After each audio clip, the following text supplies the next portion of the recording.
महाभारत के युद्ध में कौरवों का संपूर्ण विनाश होने के बाद द्रोण पुत्र अश्वत्थामा ने ब्रह्मास्त्र क्यों छोड़ा?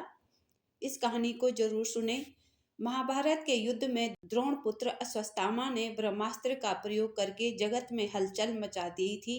कौरवों की ओर से लड़ रहे द्रोण, भीष्म, अश्वत्थामा और जयद्रथ को मारना तो लगभग नामुमकिन था, परंतु श्री कृष्ण जिसके साथ हों वहां सब कुछ संभव हो सकता है।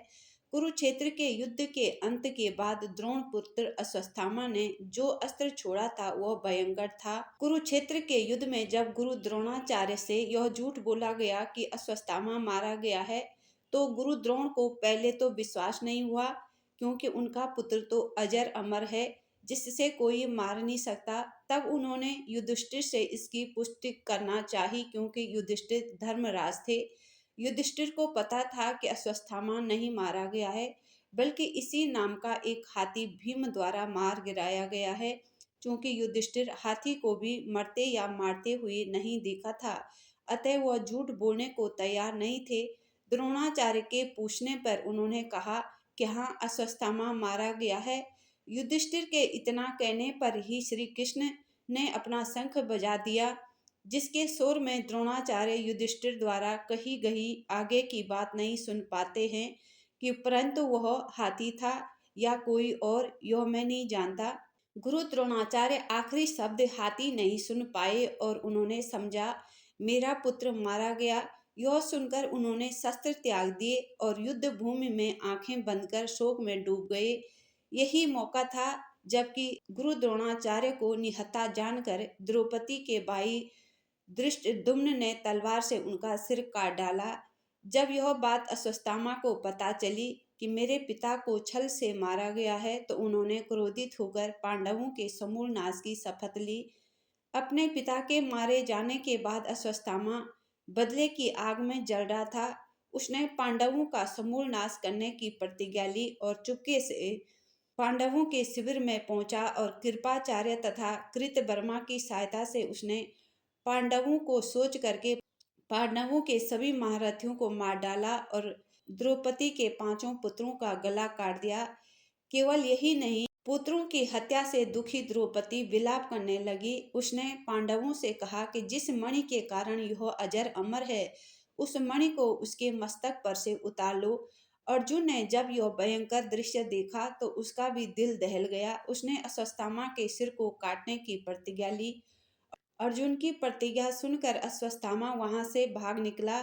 भीम को जब यह पता चला तो वो अश्वत्थामा को मारने के लिए उससे ढूंढने निकल पड़े।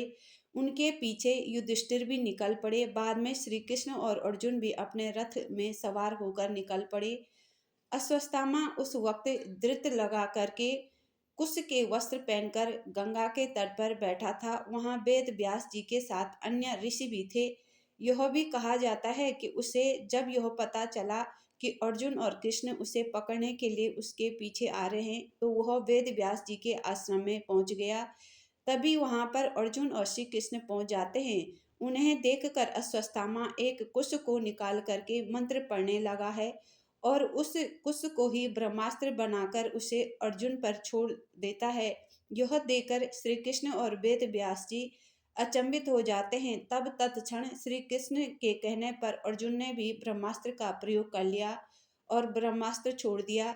यह देखकर वेद व्यास जी घबरा जाते हैं और वह अपने बल से दोनों के ब्रह्मास्त्र को बीच में ही रोक कर कहते हैं कि अपने अपने ब्रह्मास्त्र को वापस लो, अन्यथा विनाश हो जाएगा। अर्जुन तो अपना ब्रह्मास्त्र वापस ले लेता है, परंतु अश्वत्थामा कहता है कि मैं ऐसा करने में असमर्थ हूँ। तब वह उस ब्रह्मास्त्र को रुख अभिमन्यु की पत्नी उत्तरा के गर्भ में पल रहे बालक पर छोड़ देता है। यह देखकर सभी अचंभित और क्रोधित हो जाते हैं। यह देखकर कृष्ण ने अश्वत्थामा से कहा, उत्तरा को परीक्षित नामक बालक के जन्म का वर प्राप्त है, उसका पुत्र तो होगा ही। यदि तेरे शस्त्र प्रयोग के कारण मृत हुआ भी तो मैं उसे जीवित कर दूंगा। वह भूमि का सम्राट होगा और तू नीच अश्वत्थामा, तू इतने वधुओं का पाप ढोता हुआ 3000 वर्षों तक निर्जन स्थानों में भटकेगा। तेरे शरीर से सदैव रक्त की दुर्गंध निश्रित होती रहेगी। तू अनेक रोगों से पीड़ित रहेगा। वेद व्यास ने श्री कृष्ण के वचनों का अनुमोदन किया। तब अश्वत्थामा ने कहा कि हे श्री कृष्ण, यदि ऐसा ही है तो आप मुझे वह मनुष्यों में केवल व्यास मुनि के साथ रहने का वरदान दीजिए, क्योंकि मैं सिर्फ उनके साथ ही रहना चाहता हूँ। जन्म से ही अश्वत्थामा के मस्तक में एक अमूल्य मणि विद्यमान थी, जो कि उसे दैत्य, दानव, अस्त्र शस्त्र, व्याधि, देवता, नाग आदि से निर्भय रखता था। उसे भूख प्यास नहीं थी। तब भगवान श्री कृष्ण ने भीम को कहा कि तू उसके सिर की उस मणि को निकाल दे। भीम ने कृष्ण के कहने से अश्वत्थामा के सिर से मणि निकाल दी। पुत्र का पुत्र हुआ तो मरा हुआ हुआ। भगवान कृष्ण ने उसे जीवित कर दिया। जब पांडव स्वर्ग चले गए तो उसके बाद परीक्षित ही वहां का राजा बना। परीक्षित ने ही राज्य संभाला। अगर कहानी पसंद आई तो please please like share subscribe comments जरूर करें।